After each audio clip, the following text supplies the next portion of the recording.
Ah, ça va bien, n'est-ce pas, non?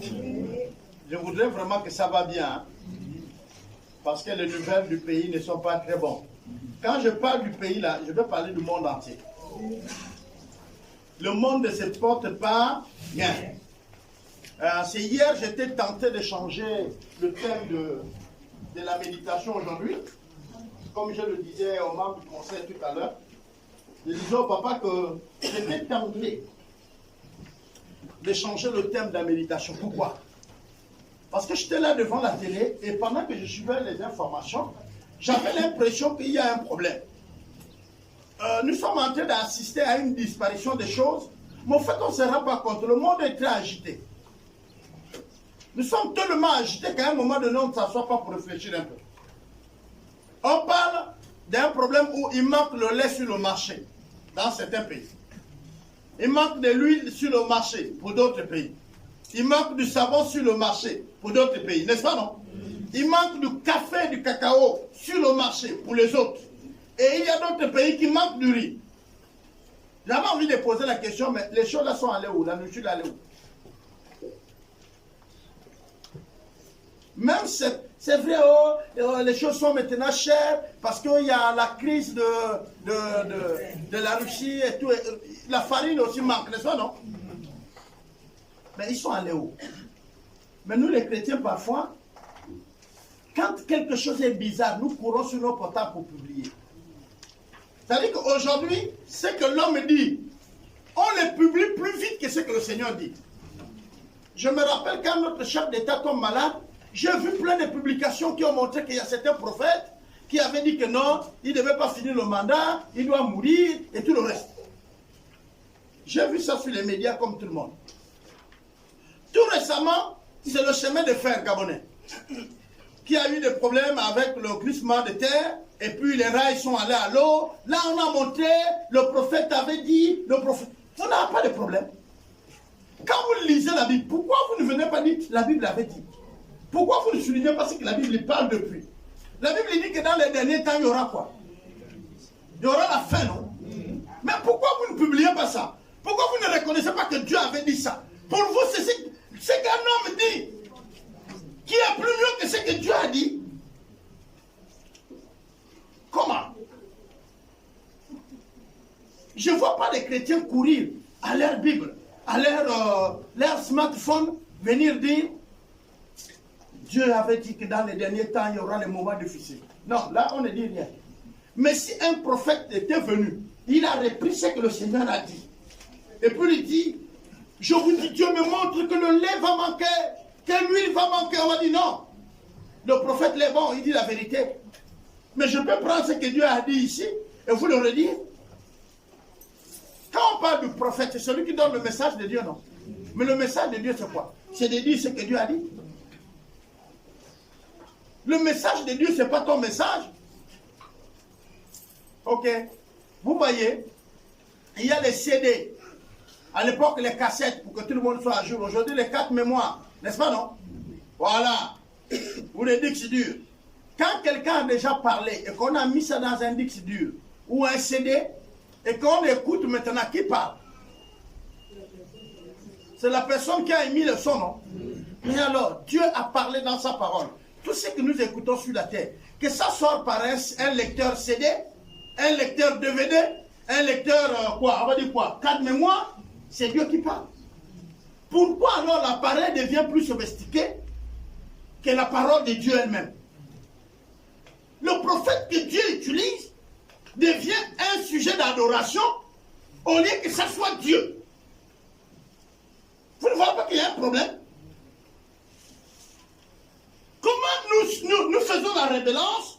Nous acclamons lui là, le CD, c'est-à-dire le lecteur CD. Mais nous n'honorons pas la voix. Nous n'honorons pas la parole. Mais nous on honore qui? Le lecteur.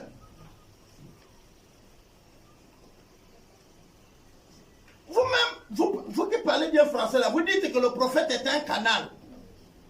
Quand on dit le prophète, le pasteur, l'apôtre, sont des canaux que Dieu nous parle. S'ils sont des canaux, pourquoi alors nous avons plus mis de l'accent sur les canals que sur Dieu. Pourquoi le débat est sur les moyens que Dieu utilise pour nous parler que Dieu lui-même? Vous ne voyez pas qu'on va à côté, on va dans le décor. Nous avons ici un piano. Le pianiste émet les sons. Et quand les sons là nous parviennent, nous on est content du piano et des sons. Mais celui qui émet les sons, nous on n'est pas content de lui. Voilà ce qui se passe. C'est-à-dire qu'on dit non, on a un bon piano.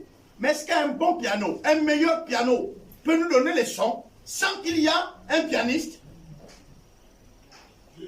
Si le pasteur est grand, plus grand que lui, et celui qui l'a inspiré. Donc l'adoration doit revenir d'abord à celui qui l'a inspiré, et non à lui.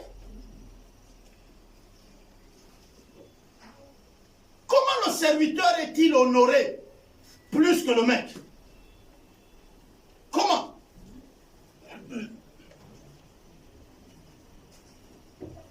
Oui, mon pasteur avait dit, ça s'est accompli, mon prophète avait dit. Ton prophète s'est basé sur quoi pour te le dire? Si c'est sur la parole de Dieu, la gloire revient à Dieu. La gloire ne peut pas revenir à ton prophète. On dit c'est inspiré, ou encore conduit, ou encore rempli. Hein? C'est ça, non? Je trouve les mots pour dire que les hommes ont parlé, n'est-ce pas, non? La gloire n'est pas à Matthieu. La gloire n'est pas à Luc. La gloire n'est pas à Jean. Mais elle est à Dieu. Quand nous avons la parole de Dieu dans nos mains, nous ne disons pas la parole de Paul. Nous ne disons pas la parole de Matthieu ou encore la parole de Jacques.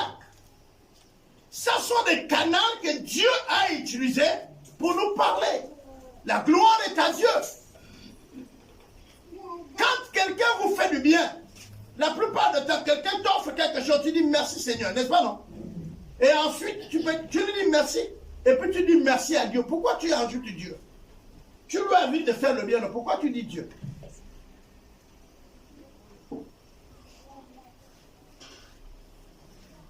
Apprenons à rendre la gloire à Dieu quand elle est à Dieu.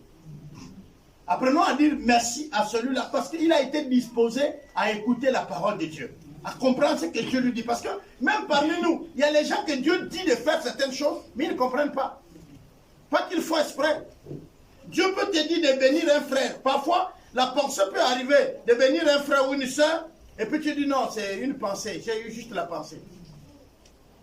Parfois, Dieu te dit, prends le feu de manioc qui est là, va donner un X. Et puis bon, tu dis oui, on disait je vais donner, et puis après tu rentres dans d'autres choses parce que tu te dis bon, ok. Mais écoutez bien, la gloire doit revenir à la voix et non à la machine ou au serviteur. En fait, je veux dire le canal par lequel vous écoutez la voix. La plupart des hommes de Dieu se sont toujours reconnus comme étant des serviteurs. N'est-ce pas? Des canaux que Dieu a utilisés pour arriver à son peuple. Et quand vous allez lire la Bible, la plupart ne s'enorgueillaient pas.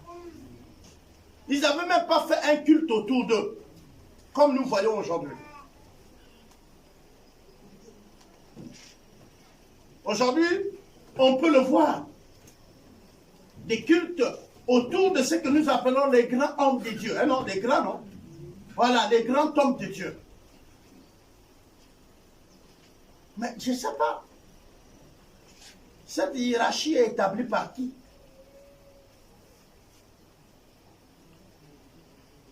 Dieu dit, il a donné à certains 3, à d'autres 2, et à un autre 1. Dieu est-il injuste? Ce n'est pas lui qui a fait les personnes qui sont là. Ce n'est pas lui qui les a donné les capacités de gérer 3, 2 ou 1. Il sait de quoi tu es capable. Il ne peut pas te donner 3 quand il sait que tu ne peux pas gérer 3. Donc Dieu n'est pas injuste, Dieu est juste. La justice voudrait que tout le monde soit au même niveau. On est d'accord? Ou l'équité. Mais laissez-moi vous dire une chose. S'il y a un cours, on va lui mettre 4 caisses ou 5 pour qu'il ait la même taille que moi. Et moi, on ne va plus me donner une caisse. S'il y a un moyen, on va donner à lui là une caisse pour qu'il soit la même taille que moi. Comment on appelle ça? Pour que nous tous on soit la même taille. L'équilibre, l'équité, la justice, compensation. Voilà. Mais si on appelle ça compensation, pourquoi on ne donne plus à celui qui est grand une caisse?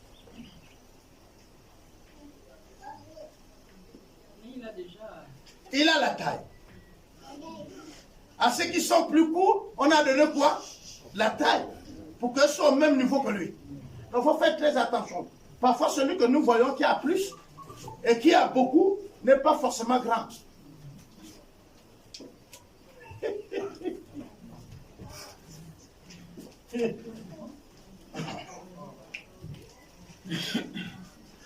Bon, cet exemple-là, je vais l'apprendre, mais elle va concerner un peu plus pour ceux qui ont grandi là où il y a des lacs et non des fleuves.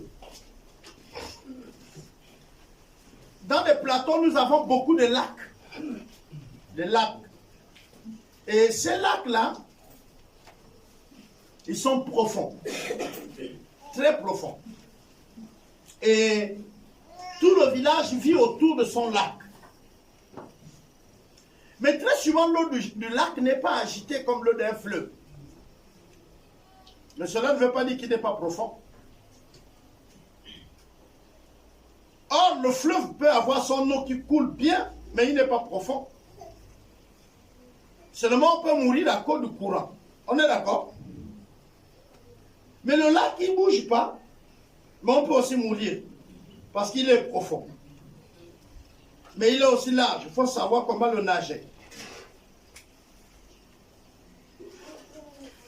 Je veux dire ici, le fait que quelqu'un n'est pas venu à la télé, dans les médias, dire qu'il a reçu telle chose de la part du Seigneur, ne veut pas dire qu'il ne reçoit pas de la part du Seigneur.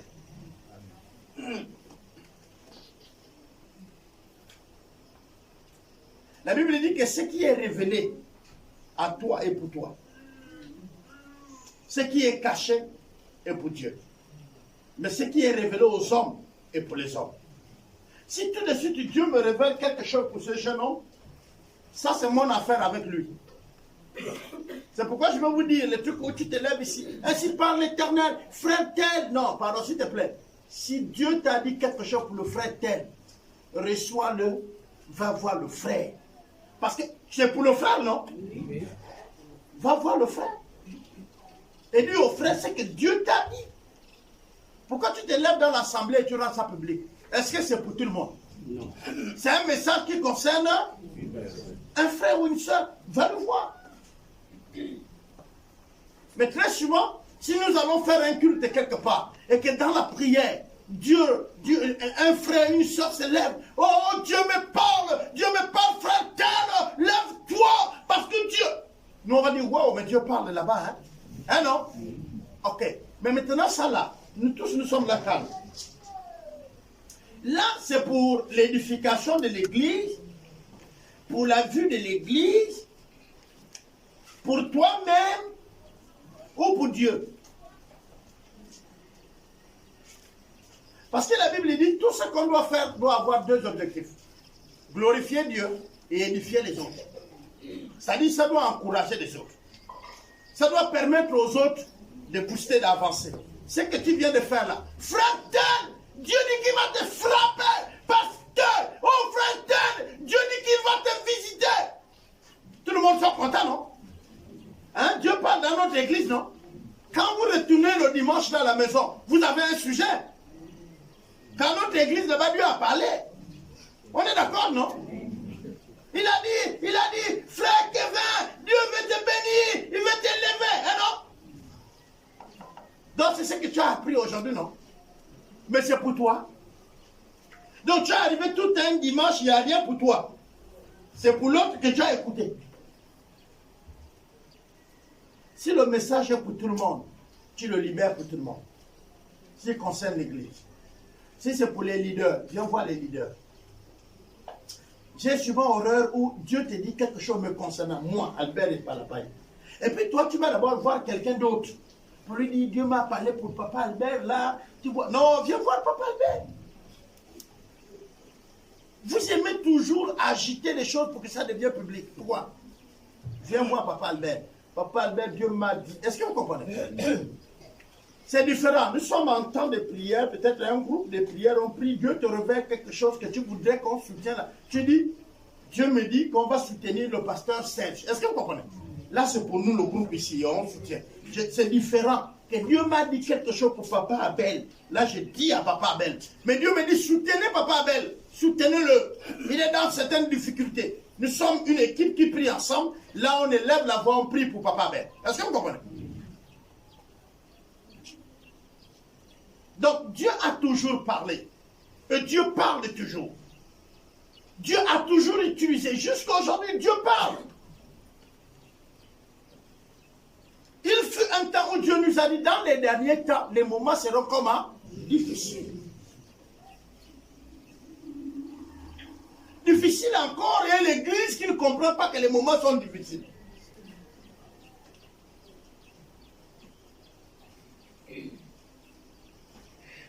Quand nous allons voir, il dit, quand vous allez voir ces choses, alors vous saurez que mon retour est proche. Il a dit qu'il y aura quoi? La faim. Il y aura la faim. Il y aura la soif. Il y aura des guerres et des bruits de guerre.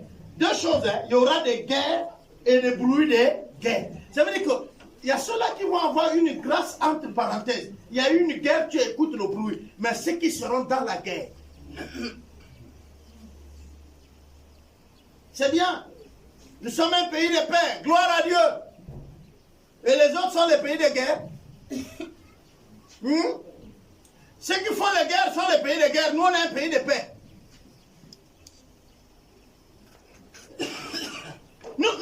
Nous, au niveau du Gabon, on pense que tout nous est permis et il n'y aura aucune sanction.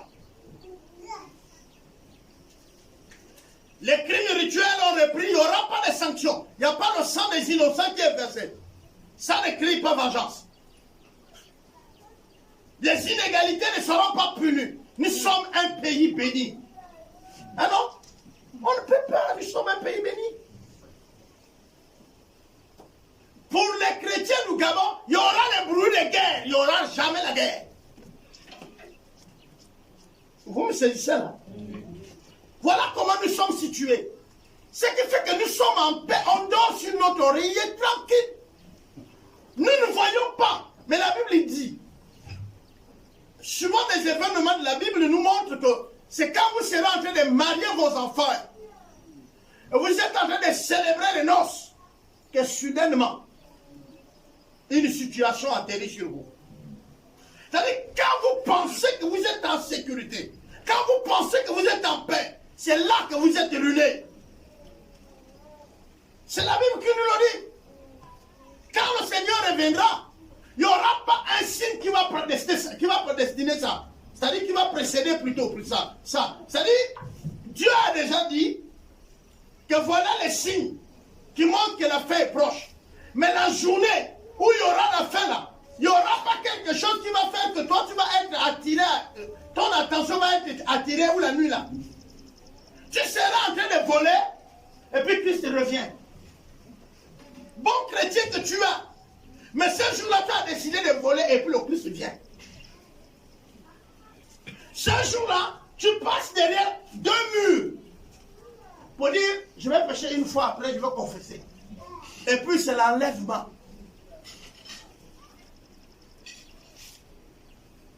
Parce que ce ne serait pas préparé. On nous a déjà avertis là-dessus que ces jours vont arriver.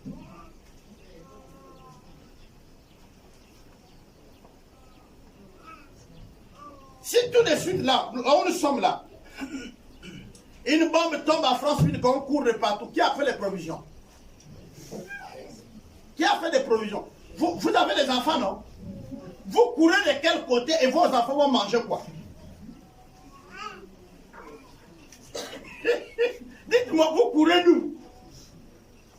Déjà les Gabonais, je vais parler aux Gabonais ce matin-là.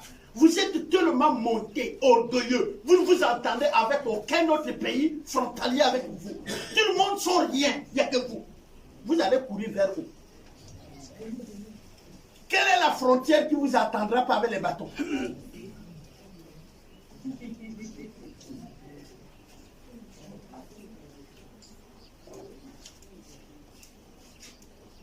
Vous savez, quand on parle de guerre, l'idée que vous avez, c'est que vous êtes en paix.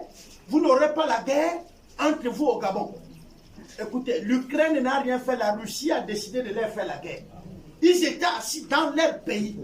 C'est-à-dire qu'eux-mêmes, guerre civile, il n'y a pas. L'opposition et la majorité se tiennent la main dans la main. Tout va bien. On dit au président qui est là, continue, dirige-nous. Mais un autre pays s'est énervé. Et le pays l'a dit, les autres ont dit, tu ne peux pas aller gaspiller la tranquillité des autres. Il a dit, je pars. Et celui qui veut me s'élever, je fais aussi la guerre contre lui. Est-ce que l'Ukraine n'est pas en guerre? Donc, vous pensez que pour nous, ce n'est forcément une guerre civile? Vous êtes sûr qu'un pays ne peut pas s'élever et nous déclarer la guerre? C'est que Dieu dit s'accomplit toujours. Seulement la question que j'aime poser, est-ce que nous nous retrouvons dans la liste des pays qui seront en guerre? Il n'y a que ceux qui vont à l'intimité avec Dieu qui savent. C'est-à-dire, c'est en développant la complicité dans la prière que Dieu peut te révéler de telles choses.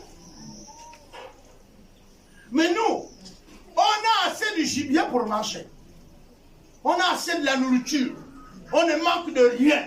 Tu vois qui gênait pour la raison de la nation. Tu vois qui s'est privé.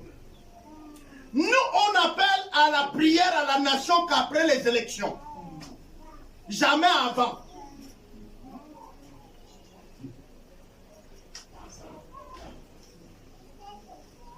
C'est quand la télévision commence à nous dire on a cassé quelques ampoules au boulevard. Les enfants sont debout à Libreville. Tu ne pries pas même à cause de ta nation. Parce que tu sais que tu as un parent là-bas. Et dans ta prière, que Seigneur mon fils, Seigneur mon fils. Vous voyez même notre égoïsme. Et le Seigneur dit, je ne vous exhorte pas parce que vous demandez mal. Vous demandez juste pour satisfaire vos quoi? Vos égoïsmes.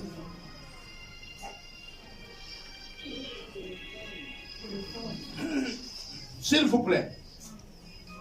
Ce matin, je voudrais parler du temps. Notre temps que nous devons mettre à part avec Dieu. Mettre un temps à part avec Dieu. Nous ne pouvons pas, et au grand jamais, être des bonnes et des bons serviteurs de Dieu si nous n'avons pas un temps que nous mettons à part avec Dieu. Et je vais être simple. Je vais donner un verset biblique, un passage biblique. Et ensuite, on va essayer de voir comment ça se passe avec Jésus. Jésus devait choisir les disciples.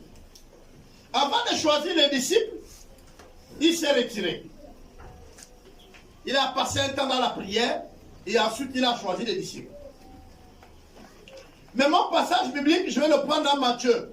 Parce que je pouvais prendre dans le passage que nous avons étudié avec les autres, dans le livre de Marc, qui montre que le matin, on a amené Jésus beaucoup de malades.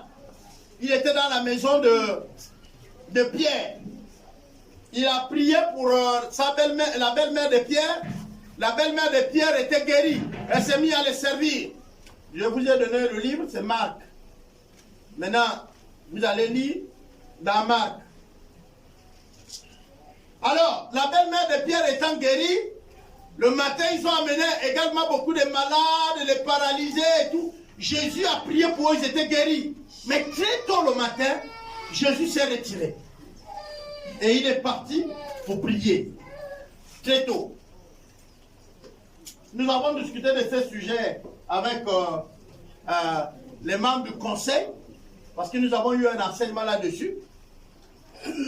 Et ce matin, je les ai posé la question, s'ils ont ce verset, qu'ils donnent au peuple. Donc, s'ils ne l'ont pas, et qu'ils laissent le peuple comme ça, parce que je les avais déjà enseignés dessus. Voilà. Et les disciples se sont mis à le chercher. Ils vont chercher Jésus. Et quand ils vont chercher, ils vont venir le trouver. Il dit, maître, on te cherche. Et puis il a dit, la volonté de Dieu pour moi, c'est d'annoncer l'évangile. Allons-y dans les villages environnants, afin que j'annonce l'évangile. Et ce que nous sommes en train de voir dans ce passage, c'est que Jésus-Christ faisait quoi? Il n'allait pas quelque part sans pour autant consulter Dieu son Père. Et il pouvait leur dire, je ne fais rien de ce que j'ai vu le Père faire. Donc, la première chose, c'est qu'il allait vers le Père. Et c'est de sa relation avec le Père qu'il pouvait venir prier pour les malades, qu'il y avait des résurrections des morts. C'est son contact avec le Père. Et aujourd'hui, nous allons voir qu'est-ce qu'il faisait avec le Père. Il était question de quoi? Je vais vous donner un passage biblique, mais cette fois-ci dans Matthieu. Parce que lui là, on n'avait pas lu ensemble avec eux. Pour eux là, ils vont trouver, ils vont vous donner. S'ils n'ont pas trouvé, bon, vous partirez chez vous sans ça. Nous sommes dans Matthieu 26. Et je vais lire à partir du verset 36. Là-dessus, Jésus alla avec eux dans un lieu appelé Gethsemane. Et il dit aux disciples, asseyez-vous ici pendant que je m'éloigne pour prier. Il prit avec lui Pierre et les deux fils de Zébédée. Et il commença à éprouver de la tristesse et de l'angoisse. Il leur dit alors, mon âme est triste jusqu'à la mort. Restez ici, veillez avec moi. Puis ayant fait quelques pas, avant, il se jeta sur sa face et pria ainsi, mon Père, s'il est possible que cette coupe s'éloigne de moi, toutefois, non pas ce que je veux, mais ce que tu veux. Et il vient vers les disciples qu'il trouva endormis. Et il dit à Pierre, vous n'avez donc pu veiller 1 heure avec moi. Veillez et priez, afin que vous ne tombiez pas dans la tentation. L'esprit est bien disposé, mais la chair est faible. Amen, amen. Amen. Jésus nous appelle à la prière. Pendant que je préparais ce message, j'ai reçu un message d'un ami. Il m'a envoyé un des prédicateurs qui est un frère à moi, qui est un aîné, un grand frère, était en train de prêcher. Et pendant qu'il prêchait, il a pris cet exemple. Et puis tout de suite, je lui ai dit, son exemple-là ne suit pas avec moi, je ne suis pas d'accord avec ça. Il dit, vous voyez, les sorciers, les magiciens, et ceux qui pratiquent le culte de nuit, ils ont des ordres. Même s'il est fatigué, le diable lui dit, tous les 18 heures, tu dois être derrière la maison pour prier. Il le fera. Comme le diable le demande. Il est obligé de le faire parce que sa richesse vient de là. Parce que sa bénédiction vient de là. Bon. Et il a dit d'autres paroles que je n'étais pas très content avec lui. Mais une des choses que je répète, c'est pour vous dire, la richesse dépend de quelle richesse nous entendons. Il nous arrive d'envier ceux qui sont dans les sectes, n'est-ce pas non? Soyons honnêtes. Nous, on les envie. Parce qu'ils ont les voitures. Hein non? Des belles maisons plus que pour vous. Il faut être la vérité. Il faut être du vrai. Hein? Voilà. Il faut être du vrai. On les envie. Quand on voit leurs voitures, regarde, tu regardes même les habits que les enfants portent, les habits de tes enfants. Tu les envies. Voilà. Ta maison, un moustique peut démarrer, peu importe dans quoi il passe. Les leurs, il y a les anti-moustiques, il y a tout. Il y a même un gardien, le moustique, qui respecte tout ça. Mais pour toi, dès que le gars démarre en brousse là-bas, il passe. Il a peur de quoi? Les anti-moustiques, rien. J'ai dit, tu as fermé la fenêtre. Mais dans l'angle, il y a un trou. C'est comme ça. Il faut se faire. Donc le moustique vise le trou, il passe. Il n'y a rien qui doit arrêter. Il fait son travail, il ressort. Et la preuve, c'est que toi-même, les boîtes de sardines que tu as mangées, les bidons d'huile que tu as utilisés, tu les as juste jetés derrière la maison. Et donc, quand il pleut, ils sont remplis. Et donc, le moustique ne va pas loin. Il boit son eau là et il revient. Il boit l'eau, il revient. C'est-à-dire, il dépose les enfants. Il revient. Donc, le moustique, en une soirée, au fait, il fait bien son travail avant de mourir. Qui lui a aidé? Toi-même. Ça, c'est le signe de la pauvreté. La pauvreté ici, ce n'est pas seulement le manque d'argent. C'est même le manque de prendre soin de toi-même. Tu es pauvre à ne pas comprendre qu'en jetant les boîtes derrière ta maison, tu mets ta propre famille en danger. Tout le temps, tu te plains, il y a les gens qui sont malades, on dirait les sorciers, même pas dans le quartier. Le premier sorcier, c'est toi. Tu jettes ta poubelle où? Les ordures que tu fais, tu les jettes où? Ça veut dire que le premier qui rend tes enfants malades, c'est toi. Et tu rendras compte à Dieu. Est-ce que vous savez ça? Allez-y lire le livre de Lévitique. Lévitique dit la distance que la poubelle doit être avec la maison.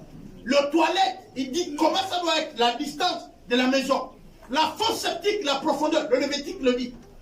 C'est-à-dire, il disait, Dieu le parlait aux enfants d'Israël. À quelle distance le toilette devait être fait du camp? Et à quelle profondeur?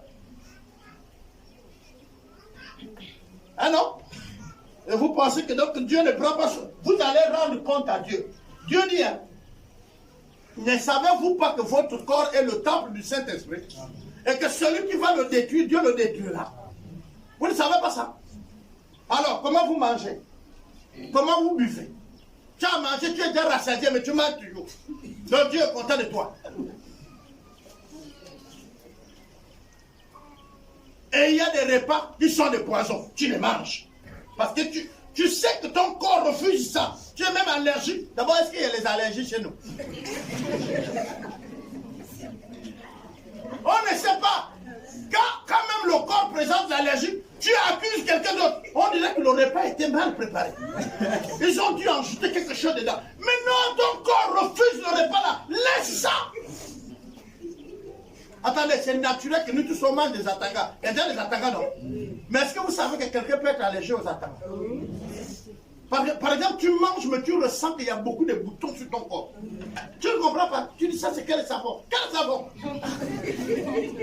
Quelle crème? Il faut écouter le corps.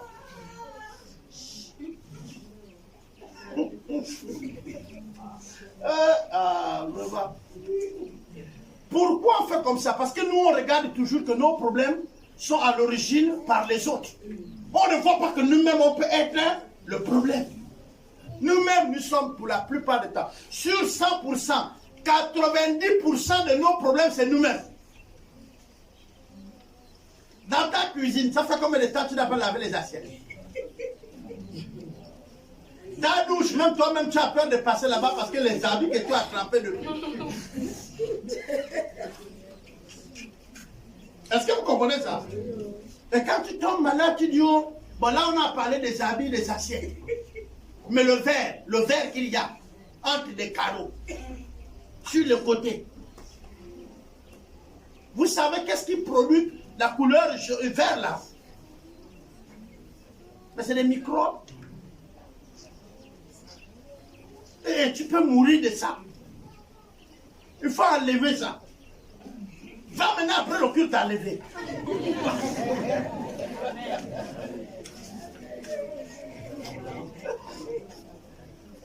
Les autres disent, oh, mon mari ne veut plus me voir. Oh, non, ma femme, quand elle me touche, je me fâche. L'autre se fâche pourquoi? Si tu es sale. Mais oui, mais s'il ne veut pas te dire, il va enlever le corps.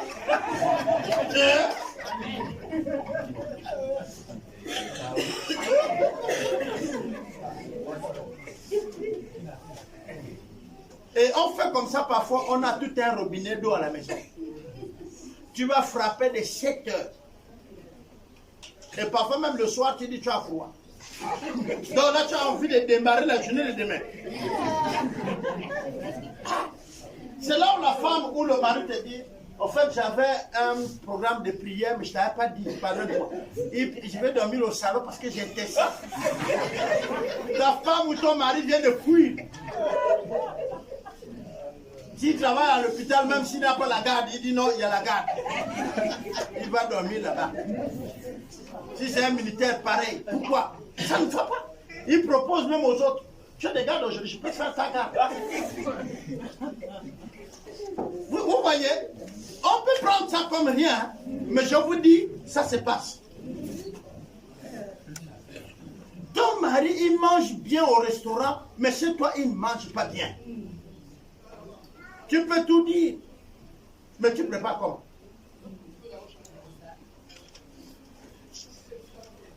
La marmite que tu as préparée hier, c'est quand tu as un projet maintenant de préparer aujourd'hui que tu tentes de la toucher. Et donc tu débarrasses juste les choses de hier là. Tu mets l'eau qui fait la marmite comme ça. Comme un ouragan qui passe. Tu mets l'eau où tu verses. Et puis, non, l'autre est là, il te voit, tu fais ça. Tu chérie, tu vas manger. Il dit non, c'est bon, j'avais déjà mangé.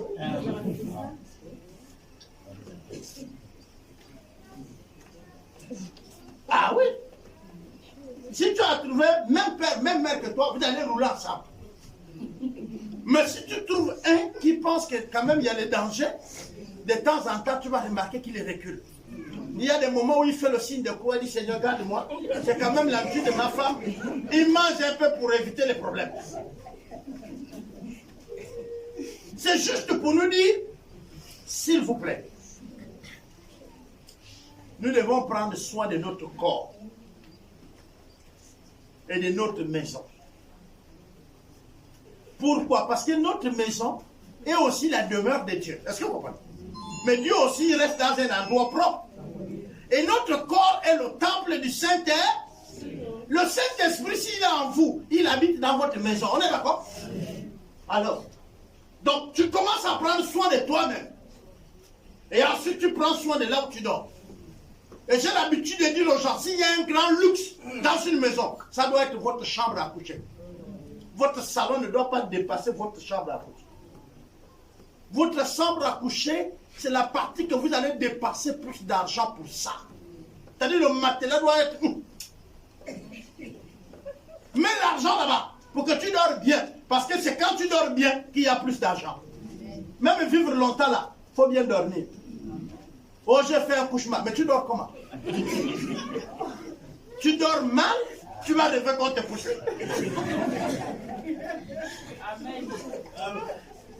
Mais je vous dis, regardez, la personne te dit, je ne comprends pas, mais j'ai très mal dormi aujourd'hui. En fait, il a trop mangé avant d'aller dormir. Tu vas tourner au lit, tourner, tu dors, tu as trop mangé. Tu as trop mangé, là le sommeil ne vient pas vite. Tu tournes au lit, tu tournes. Hein? L'estomac doit travailler, il faut que tu restes éveillé. Oui, l'estomac doit travailler. Tu as mangé par exemple à 21h. Tu vas aller dormir à 21h30. Donc tu penses que ton estomac c'est quoi un concasseur? Lui travaille, tu restes là. Sinon tu pars dormir et tout reste sans être écrasé. Et après, tu as des problèmes. On va aller doucement. Votre corps est le temple du Saint-Esprit. Prenez soin s'il vous plaît. Ici, nous voyons le Seigneur Jésus sait qu'il doit mourir. Il sait que la situation est difficile. Il vient, il prend le temps avec le Seigneur face à une situation. C'est sa mort imminente. Il sait qu'il doit mourir. Il est conscient. Quand il quitte le ciel, le Père lui a envoyé comme étant le pain de vie. Le Père lui a envoyé comme l'agneau. Il est conscient donc qu'il vient sur la terre, il va mourir. Est-ce que vous comprenez? S'il y a quelqu'un qui est bien informé de sa mort, c'est Christ. On ne lui envoie pas pour qu'il règne. On ne lui envoie pas pour qu'il vienne nous épater. Mais il vient mourir comme sacrifice. Et s'il est sacrifice, c'est-à-dire l'agneau de Dieu, pour que Dieu agrée le sacrifice, il faut que le sacrifice soit offert par les sacrificateurs. Donc, s'il vous plaît, je sais qu'on a des prédications où on dit les sacrificateurs ont tué Jésus. Mais c'était normal. Dieu ne va pas accepter le sacrifice offert par les mains des païens. Donc ce n'était pas les païens qui devaient tuer Jésus pour que le Père agrée le sacrifice. Il faut que ça soit des sacrificateurs. Donc les sacrificateurs aussi faisaient leur travail. Pour que nous on soit sauvés. Jésus était bien informé et il arrive sur la terre. Jésus va donc enseigner, former. Il va nous montrer la voie du salut. Mais il va arriver qu'il sait que c'est le moment. Et pendant ce moment, il va nous apprendre une des prières que nous tous nous ne voulons jamais faire. Parce que nous tous ici, quand on fléchit nos genoux et qu'on parle à Dieu et qu'on demande une voiture, on s'entend avoir quoi? Si Dieu est bon et qu'il m'a exaucé, c'est que j'aurai quoi? La voiture, non? C'est-à-dire qu'on ne s'entend pas, c'est que Dieu dit non. Et quand Dieu dit non, c'est qu'il ne nous a pas exaucé, on va persévérer. Hein, non? Maintenant, regardons Jésus en train de prier.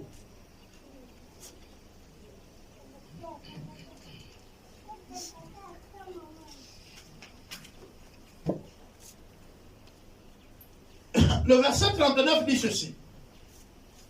Ayant fait quelques pas avant, il se jeta sur sa face et pria ainsi. Mon Père, s'il est possible que cette coupe s'éloigne de moi, toutefois non pas, mais la tienne.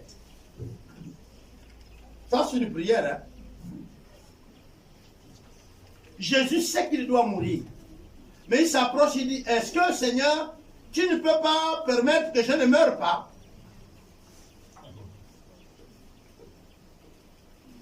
Mais que ta volonté se fasse.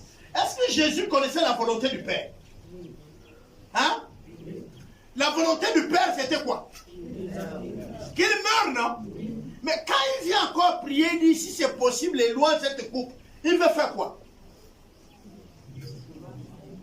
Hein?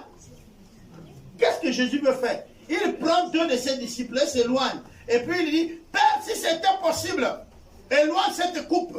Vous savez, quand le diable conduit Jésus jusqu'à ce qu'il saisisse Judas, parce que le cas de Judas, ce n'est pas les démons qui l'ont possédé. On dit, Satan s'est emparé de lui. Donc ce qu'on dit, c'est Satan lui-même. Ok? Il y a cette mission. Ce n'est plus un démon. Satan lui-même doit exécuter. Il doit s'assurer que c'est fait et bien fait. Donc, Satan va rentrer dans la vie de Judas. Judas va accomplir ce qu'il a accompli. Maintenant, regardez bien. Pour le diable, permettre à ce que Jésus arrive à la croix et qu'il meure est une fin. Il met fin à ce que le diable est en train de faire. En fait, il n'est pas en train de voir que c'est la victoire. Pour lui, quand l'homme meurt, c'est fini là. Est-ce que vous comprenez? Et il pense que Jésus va mourir et puis c'est fini.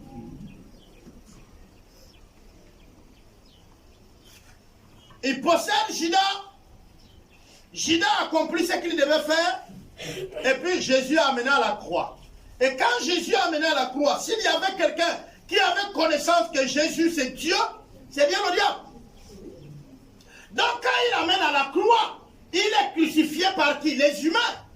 C'est les humains qui se sont moqués de Dieu. C'est les humains qui ont craché sur le visage de Dieu. C'est les humains qui ont giflé Dieu. Et c'est encore les humains qui vont le tuer d'une mort honteuse à la croix. Jésus est en train de dire quoi ici? Il dit, Père, est-ce que c'est pas possible que ça soit d'une autre manière? C'est-à-dire, pas de cette façon humiliante. Que ça soit la créature qui vient mettre Dieu à la mort. Si c'était possible d'une autre manière. Mais que ta volonté s'accomplit. Parce que la volonté de Père, c'était que la créature tue le maître.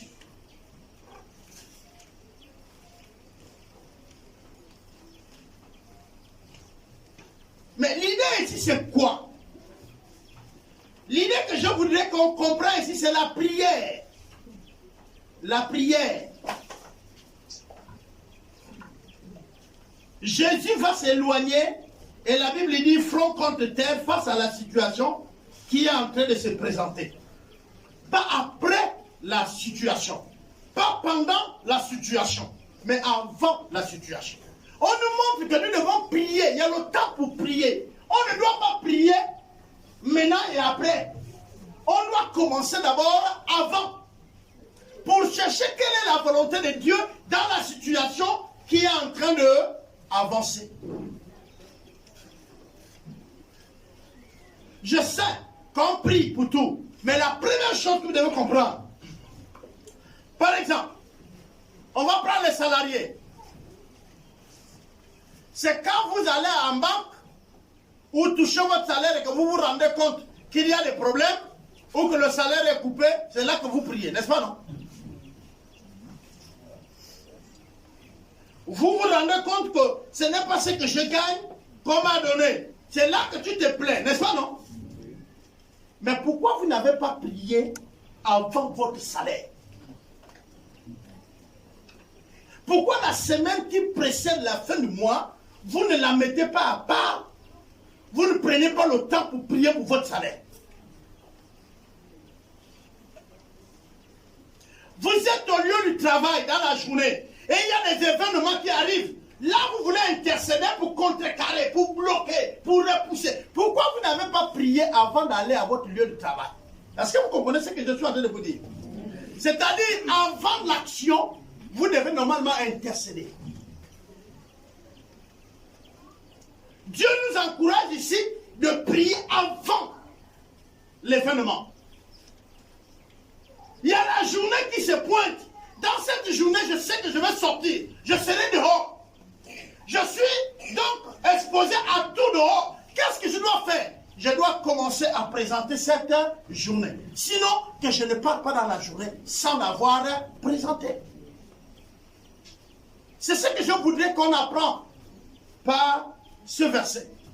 Comme le verset que les leaders vont retrouver pour vous donner. Parce que ce verset-là, nous avons eu une semaine pour parler de ça. Donc ils ont ça. Et j'ai décidé aujourd'hui que ce n'est pas moi qui donne, c'est eux qui vous le donnent. Donc si le culte se termine et qu'ils n'ont pas donné le verset là, c'est eux qui vous le donneront. Alors, Jésus, on dit comme d'habitude, très tôt, il alla prier. Au fait, il précédait tout par la prière. Les frères, pourquoi c'est quand nous sommes confrontés à la situation que nous courons maintenant prier? Pendant qu'il nous est permis, au moment où nous sommes dans notre maison, quelle est la chose qui peut vous faire vous lever très tôt? Je vous assure que si vous avez aujourd'hui là, si on vous donne l'occasion de dire, vous avez rendez-vous, prenez un chemin qui cherche l'emploi, on lui dit il faut qu'à 5 heures, tu sois à Gabon-Mining. Il se réveille à 3 heures. On est d'accord? Oui. Il se lave tout pour être à 4 heures quelque chose, il est à Gabon-Mining. S'il faut trouver un véhicule pour un frère, pour s'accorder avec lui, pour lui amener à cette heure-là, devant la direction, il va tout faire de ce qui est son pouvoir. Mais ce qui est de votre vie, vous ne voyez pas d'importance de vous réveiller avant quoi que ce soit pour des gens anticipés dans la journée. Vous ne voyez pas cette importance. Si vous me dites, on prie comment? Quelles sont les formes? Oui, je sais. Vous avez eu beaucoup d'enseignements. Certains ont dit, on ne prie pas allongé, signe de paresse, pas assis, signe de quoi, je ne sais pas. Il faut que vous soyez debout. Je vous dis, Dieu, il exauce la prière, pas votre position. Est-ce que vous comprenez? Amen. Tu peux être allongé au lit, en murmurant les paroles. Tu penses que non, aujourd'hui là c'est chaud. Tu te lèves, tu cours dans toute ta maison. Tu es libre. Tu dis, moi je m'assois, tu es libre. Il n'y a pas un coin de la maison réservé. Comme on a dit, certains vont bâtir les hôtels. Les autres ont amené les nattes. Les autres ont amené les petits, moquettes, les petites moquettes que les musulmans font la prière là. Et les autres ont amené ça, on les a consacrés ça. Maintenant, c'est là où il a posé ça qui est son hôtel de prière. Frère, tu as basculé, tu es ailleurs. Enlève ça. Dieu n'a pas un coin de ta maison pour t'exaucer. Dieu a toute ta maison. Ah, il y a des gens, oh, j'ai bâti mon hôtel avec le Seigneur. C'est un coin réservé. Frère, les coins réservés là, c'est Satan qui est là-bas. Ah, il faut que je te le dise clair. C'est Satan qui est dans ton coin réservé. Il n'y a pas de coin réservé. Mais plutôt, je peux avoir dans mon bureau une salle où j'ai toute la maison, mais j'ai une salle où là-bas je fais mes méditations et je prie. Vous comprenez ça? Pour qu'on ne me dérange pas. Mon bureau, comment on peut avoir le bureau à la maison? Est-ce que vous comprenez? Mais cela ne veut pas dire que tu ne pries plus ailleurs. Tu te lèves de ton lit, tu peux prier, on est d'accord? Est-ce que forcément il faut que tu cours jusqu'à la chambre là? Mais là tu es retourné dans l'Ancien Testament où ce n'était qu'Israël, où on faisait la prière au temple, les autres endroits étaient les synagogues. À Jérusalem plutôt. S'il te plaît, Jérusalem, laisse ça. Sinon, nous tous là, on devait faire comme les musulmans, remonter à la Mecque. Donc, repartir au temple à Jérusalem. Ce temps est fini. Dieu nous exauce partout. Le voile est déchiré.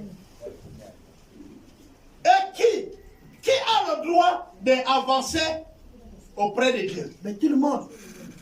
Tout le monde. Tout le monde est partout. Dans le temple, vous voyez comment est fait notre temple.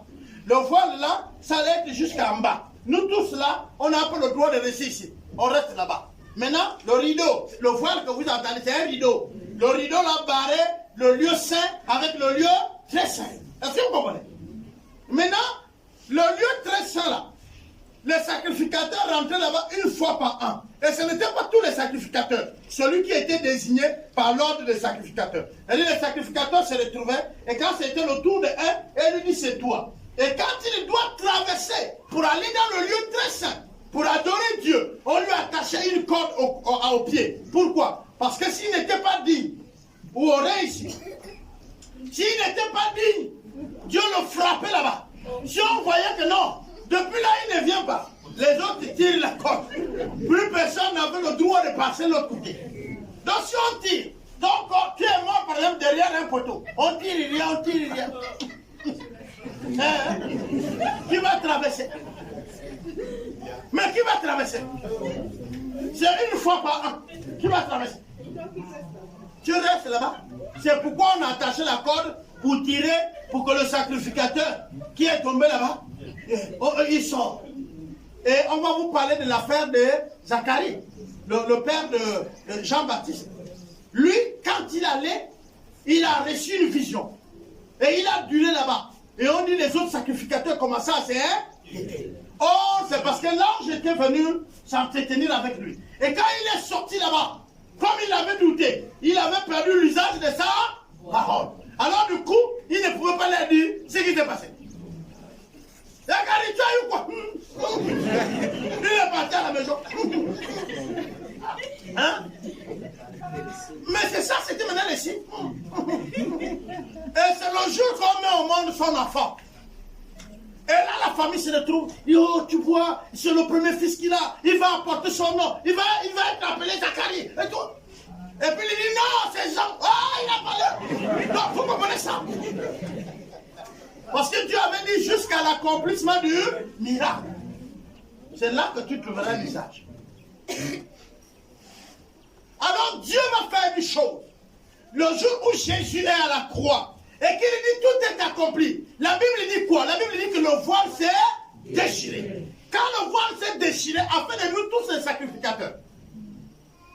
Notre seule différence, c'est les dons maintenant que nous avons. Ok? Mais nous sommes tous sacrificateurs. Maintenant, si on a fait de nous tous les sacrificateurs, qu'est-ce qui a dominé? C'est le lieu très saint qui va se déverser dans les lieux saints et les lieux des parvis. C'est-à-dire le lieu très saint vient à la rencontre du lieu saint et les parents. Donc tout le temple devient quoi? Un lieu saint. Pourquoi? Même parce que le sacrificateur peut offrir son sacrifice, peu importe le lieu. Et là, on va aller dans vos maisons, puisque vous êtes des sacrificateurs. Votre maison est devenue quoi? Est-ce que vous comprenez? Vous devez offrir votre sacrifice à Dieu où? Dans votre maison. Dans votre lieu très saint. S'il y a une demeure sainte, c'est la vôtre. J'ai l'habitude de dire, vous qui transportez Dieu avec vous, vous ne savez même pas qu'en rentrant dans un taxi, il y a Dieu dans ce taxi. À cause de ta présence. Le taxi devient un lieu saint. Quand vous allez intégrer ça en vous et que vous allez accepter ça, vous allez voir que même l'atmosphère spirituelle va se rimer à ça. Là où tu es assis, ce n'est pas parce que tu as pris 1 heure de prière que ça va devenir saint. Ça devient saint parce que Dieu a dit que c'est saint. Donc il faut que vous appreniez à accepter certaines choses parce que c'est comme ça. C'est saint parce que Dieu a décidé que c'est saint. On est d'accord? C'est pur parce que Dieu a dit c'est pur. Même si toi tu regardes, tu vois que c'est pas saint. Non, il y a la différence. Il y a la propreté et il y a la sainteté. L'endroit peut être sale mais saint. C'est bon? On a ça? Voilà. Le fait que j'ai mis un vêtement qui n'est pas stylé, cela ne veut pas dire que je ne suis pas saint. Parce qu'aujourd'hui, on veut coller la sainteté avec la qualité du vêtement qu'on met. C'est pourquoi vous allez voir que certains ont des vêtements réservés, et puis quand ils marchent, ils montrent même la sainteté. La sainteté, c'est pas ça. On est saint parce que Dieu a déclaré qu'on est saint. Et ce que Dieu dit est vrai.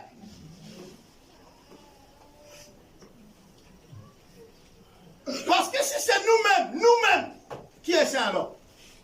D'abord, vous-même, tous les jours dans vos prières, tu dis, Seigneur, je sais que je ne suis pas saint, pardonne-moi, hein, non? Mais tu n'es pas saint parce que tu t'es déclaré saint. Il y a eu quelqu'un qui t'a déclaré saint. Parce que lui-même, il a dit les choses anciennes, toutes choses sont devenues. Et puis, il a dit que ses bontés se renouvellent. Les bienfaits de l'Éternel ne sont pas épuisés. Ses compassions ne sont pas à la fin. Elles se renouvellent chaque matin. Elles se renouvellent chaque matin.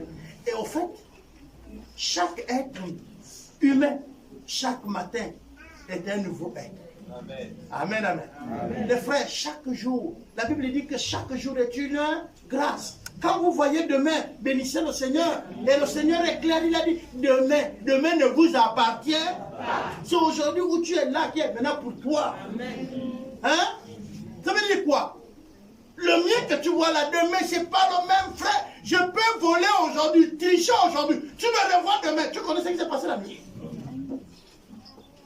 Tu dis, voilà le voleur là, je te pose la question, tu m'as vu voler où?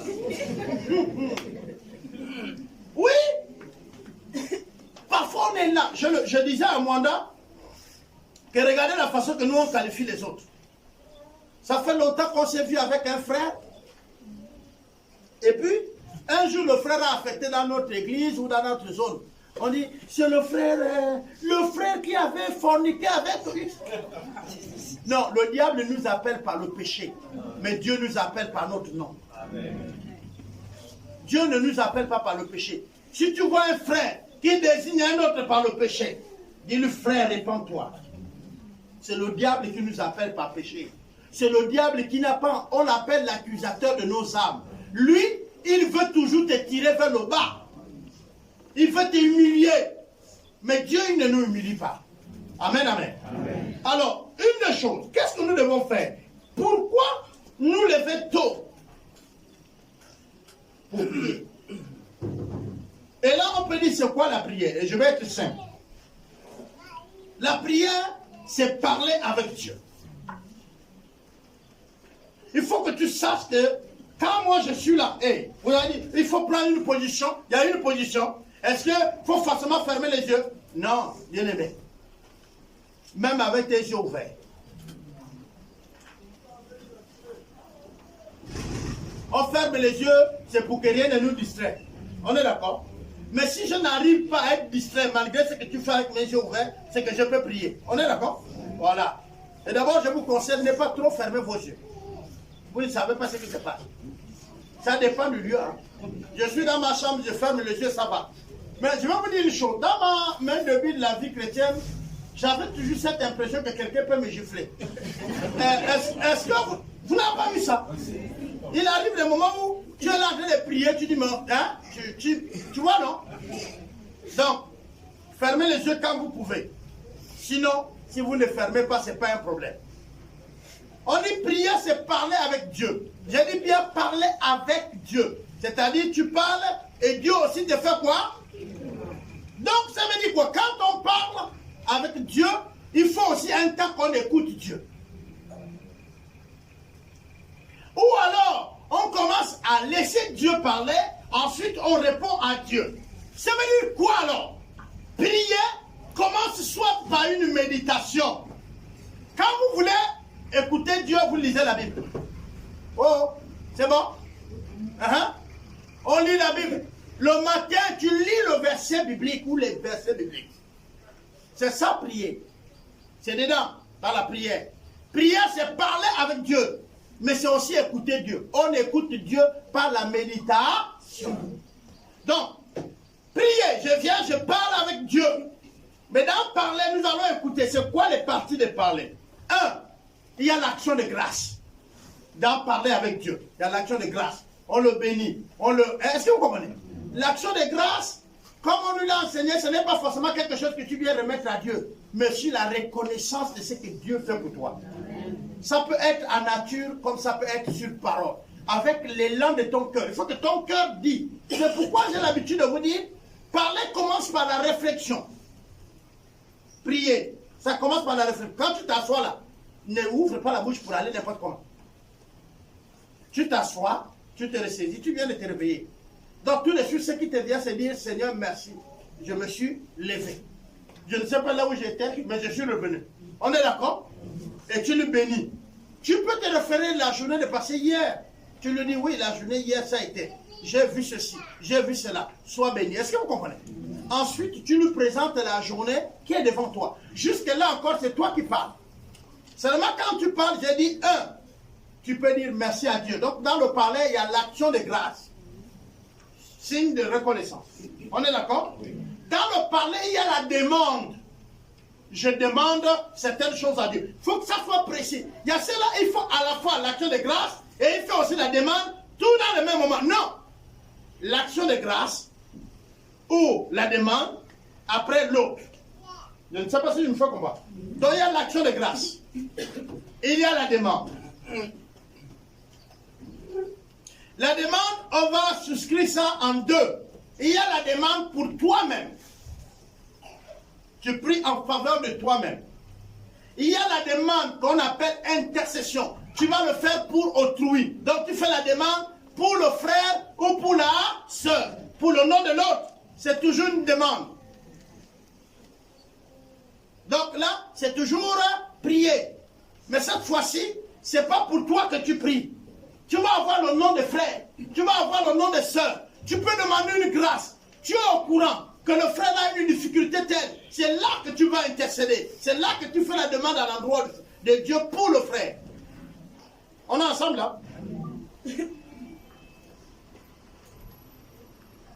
Ensuite, tu viens écouter Dieu. Donc, le temps de méditation, c'est toujours dans la prière, s'il vous plaît. Là, tu écoutes Dieu au travers de sa parole. Il y a aussi, on fait un silence et on peut écouter Dieu nous parler de manière audible. Dieu peut nous parler de manière audible. Dieu peut aussi nous parler dans notre cœur. Et très souvent s'accompagner d'une paix. On est d'accord? Voilà. Alors, je disais, vous ne pouvez pas parler d'un succès dans le ministère, d'un succès à l'extérieur. Souvent les gens disent, mais tu fais comment? quel est ton secret? On demande aux hommes de Dieu, ton secret c'est quoi? On demande aux femmes de Dieu, quel est ton secret? Tu demandes aux frères, mais comment tu fais ça dessus? Le secret est simple. Prière d'abord. Ok? Et ensuite, le reste. On appelle ça le temps. Le temps que nous avons mis à part avec Dieu. Vous ne pouvez pas avoir des victoires publiques si ça ne précède pas par la victoire à genoux. Au départ, je vous ai dit, il nous arrive d'envier des hommes qui sont riches. Et riches avec le matériel que nous voyons extérieur, des trucs, on va dire des yeux. Mais si vous cherchez à connaître leur calendrier, la gestion de leur temps, alors vous allez vous rendre compte qu'ils ne se reposent pas. Prenez les actionnaires, plutôt les entrepreneurs, vous allez voir qu'ils ne se reposent pas. Les patrons d'entreprise, ils ne se reposent pas. C'est vrai, vous voyez leurs enfants, ils s'habillent avec des grands prix, mais ils ne se reposent pas. Si vous aussi, vous voulez que Dieu met un grand prix par rapport à vous, vous ne devez pas vous reposer. Vous ne devez pas vous reposer. Frère, Dieu, le premier qui a dit l'ouvrier mérite son salaire, c'est qui? C'est Dieu. Donc Dieu sait que tu mérites ton salaire. On prend un cas simple. Tu pries combien de temps pour les autres? Tu pries combien de temps pour l'église? Tu pries combien de temps pour toi-même? Combien de temps?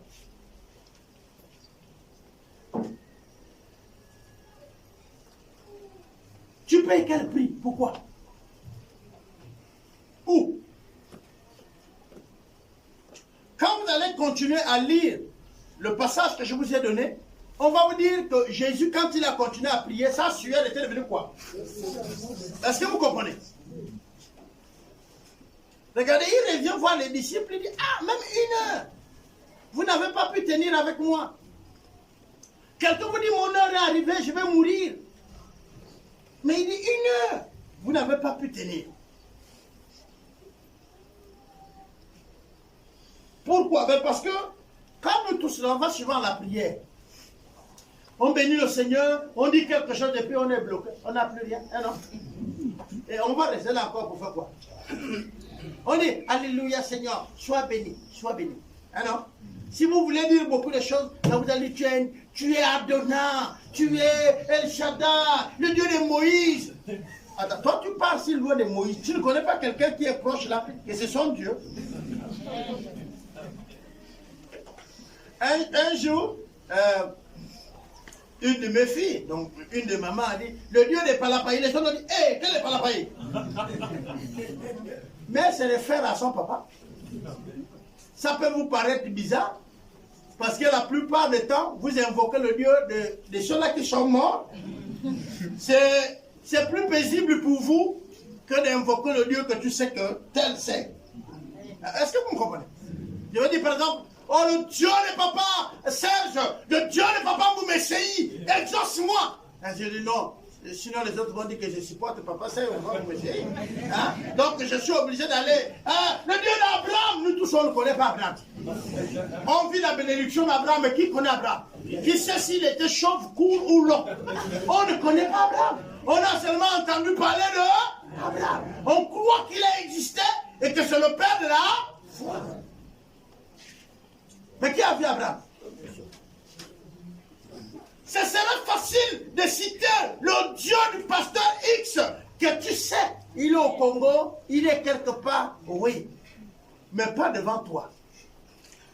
Or, ce serait facile parfois de citer le Dieu de celui qui est devant toi si tu connais son témoignage. Que de citer le Dieu de quelqu'un qui n'est pas devant toi, que tu ne connais pas le témoignage. Abraham, encore, on sait le témoignage, c'est le père de la foi. Moïse, nous tous on connaît ce que Moïse a fait, n'est-ce pas, non? Jacob, c'est bien, mais tu cites Jacob au début ou à la fin, ou au milieu. Là encore, le Dieu de David, d'accord, tu connais que David avait l'épée, non? Donc, parle bien à Dieu. On ne drague pas Dieu. Si tu as un cœur gros, il y a une situation qui t'embête. Tu dis, Seigneur, ce matin, moi j'ai une situation qui m'embête. Je ne comprends pas que tu exauces les prières. Les païens sont plus riches que moi. C'est quoi ça? Vous ne voyez pas. Lisez la Bible. Vous allez voir qu'il y a des serviteurs de Dieu qui ont parlé comme ça à Dieu. Hein? Qui ont dit, mais comment le méchant peut prospérer? Et moi? Non, Seigneur, tu dois changer cette histoire. Tu changes ça. Change. Et puis Dieu va te dire, qu'est-ce qui fait que lui prospère, toi tu n'as pas? Et vous allez voir que c'est le temps que vous mettez à part pour servir votre maître. Lui, il sert son maître. Quel est le temps qu'il met? Toi, tu mets quel temps? Toi, tu mets quel temps par rapport au service à ton maître? Chez son maître, c'est peut-être obligatoire. Où il vient, où il meurt. Mais ton maître, tu penses que ce n'est pas obligatoire. La preuve, tu as envie l'autre là. Parce que ton maître t'a puni, tu n'as rien. Vous pensez que Jésus ne punit pas? Jésus punit. Dis le Seigneur, je t'ai fait quoi? Il va te dire, tu as même quel temps avec moi? Dans la présence de Dieu, nous avons la guérison. Dans la présence de Dieu, nous avons la paix. Tu n'as pas besoin d'appeler l'apôtre et pas là pour y prier pour toi. Si tu es dans la présence de Dieu, Dieu va te guérir. Si tu es dans la présence de Dieu, Dieu va te sanctifier. Si tu es dans la présence de Dieu, Dieu serait présent en toi. Étienne n'était qu'un diacre. Mais on le voit quand il descend de la présence de Dieu. Il descend. Il était dans la présence de Dieu. Il était tellement connecté que la Bible dit que son front brillait comme le front du Fils de Dieu. C'est-à-dire Jésus. Au point que les hommes n'ont pas supporté cette sainteté. Ils l'ont tué. La raison qu'on a tué Étienne, ce n'est pas parce qu'il avait volé, mais parce qu'il était à l'approche de Dieu. Les amis, quel est le temps que nous mettons pour Dieu? Le matin, nous sommes pressés dans tout. S'il te plaît, revois l'heure que tu te réveilles pour réorganiser l'heure que tu dois être avec Dieu avant d'attaquer ta journée. Ça te demande peut-être d'efforts. Si tu sais, pour les mamans, tu dois aller au champ à 6 heures. S'il te plaît, lève-toi à 5 heures. Donne le temps qu'il faut à Dieu. Plus tu mets le temps à Dieu, plus tu verras tes choses avancer. C'est le secret. Et plus tu vas vivre comme Dieu. Vous savez, si je suis proche d'un voleur, je deviens quoi? Voleur. Si je suis proche de Dieu, je me sanctifie à cause de ce que je suis proche de lui.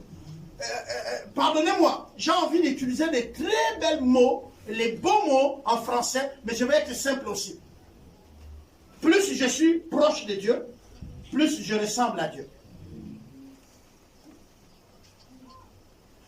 Plus je suis proche de Dieu, plus je ressemble à Dieu. Plus j'entends Dieu me parler, plus je connais la voix de Dieu. Je vais terminer en nous disant ceci. Nous avons eu nos vieilles mamans et nos grands-pères. Pour ceux qui ont eu des mères, des pères, des grands-pères, des grands-mères très vieilles qui ont vécu, à un moment donné, elles sont dans la maison. Elles ne sortent plus. Vous parlez dehors, elle vous dit qui est en train de parler. Parce qu'elle connaît la voix de ses petits-fils. Vous avez vu ça? Elle connaît la voix. Même si son fils allait travailler, dès que le gars vient travailler, même s'il est parti ailleurs, dans une autre ville, même un autre pays, même si le gars là est parti, il était jeune, quand il se met à parler dehors, il dit ça c'est X. Un jour, je parle bien, Florie est là. Un jour, Nana, la mère de ma femme, est venue. Elle était à l'intérieur de la maison. Et ce jour-là, le missionnaire Flori est arrivé et il parlait avec nous au salon. À la première terrasse.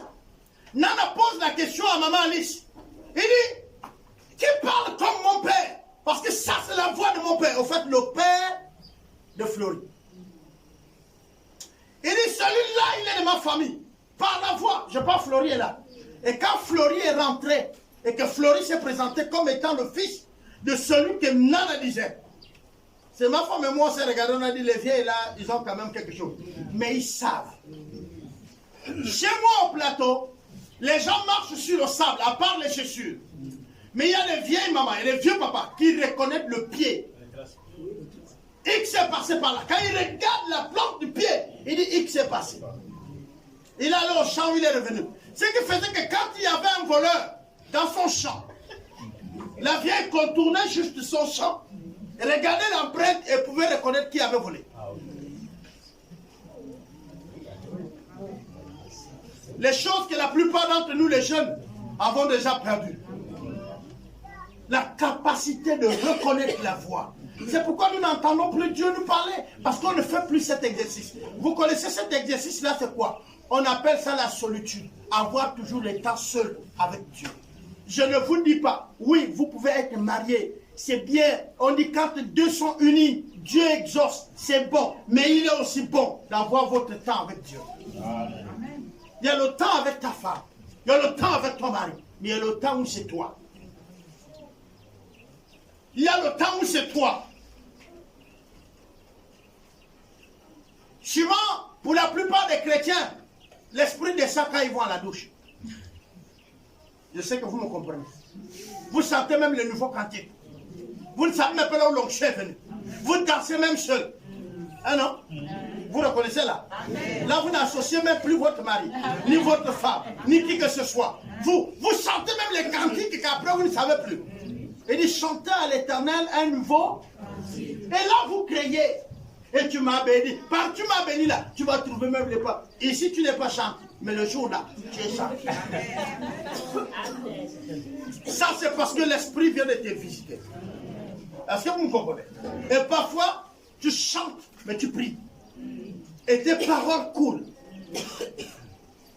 C'est pourquoi la Bible dit, ne vous enivrez pas de quoi? Soyez au contraire remplis du... Parce que ça fait le même effet. Vous avez déjà vu un soulard. Si vous n'avez jamais vu quelqu'un qui est sur l'onction de Dieu, alors observez un soulard. Le soulard, il s'arrête. Quand il te connaît, il dit, tu es l'enfant de tel nom. Prends une bouteille. L'un des signes généraux, l'amour et la reconnaissance. Quand il est déjà ivre, il a la libéralité. Il devient social. Et aussi, il n'oublie pas celui qu'il a déjà vu quelque part. Sa mémoire serait régénérée. Tout ça, c'est dans le faux, quoi. Tout ça, c'est dans le faux. Parce que dans tout ce qu'il fait là, il a pris de l'argent. Et à la fin, lui-même, il dit encore, où est passé mon argent de hier? Et pourtant, on m'a payé. Qu'est-ce qui s'est passé? Et la première personne qu'il appelle, c'est la femme. Putain, l'argent que j'ai amené, tu as amené quoi? Rien. Alors, s'il vous plaît, il faut y avoir le temps avec Dieu. Reconsidérons les choses. Si jusque-là, tu penses, oh, ma vie chrétienne ne décolle pas, je ne comprends pas pourquoi on ne m'exauce pas. Non, s'il te plaît, frère, reviens. N'engage aucune chose sans associer Dieu. N'aborde pas ta journée. Au fait, ne fais rien tant que tu n'as pas eu ce temps avec Dieu. Dieu d'abord et le reste après. Amen, amen. Amen. Ne programmez pas votre voyage et puis vous mettez Dieu. Non. Seigneur, je veux voyager. Qu'est-ce que tu penses? Pendant que tu peux déjà commencer à planifier le voyage. Tu lui as présenté. S'il ne veut pas, il va te dire, fils ou fille, laisse. Et là, tu déposes ton sac. Mais ne dis pas, tu fais ton sac et tu es en train d'aller à la gare. Seigneur, accompagne-moi. Maintenant que... Là, tu vas dire que tu prends Dieu de rapidité. Non, là tu as abandonné dans ce que tu as décidé. Et ce qui va arriver, Dieu n'est pas responsable. Seulement quand ça arrive, on dit Seigneur, tu m'as abandonné, qu'est-ce que je t'ai fait, mon Dieu? Non, bien aimé, reconsidérez votre temps avec Dieu. Ce matin, c'est le thème de mon message, le temps. Mettez le temps à part avec Dieu. Que le Seigneur vous bénisse. Amen, amen.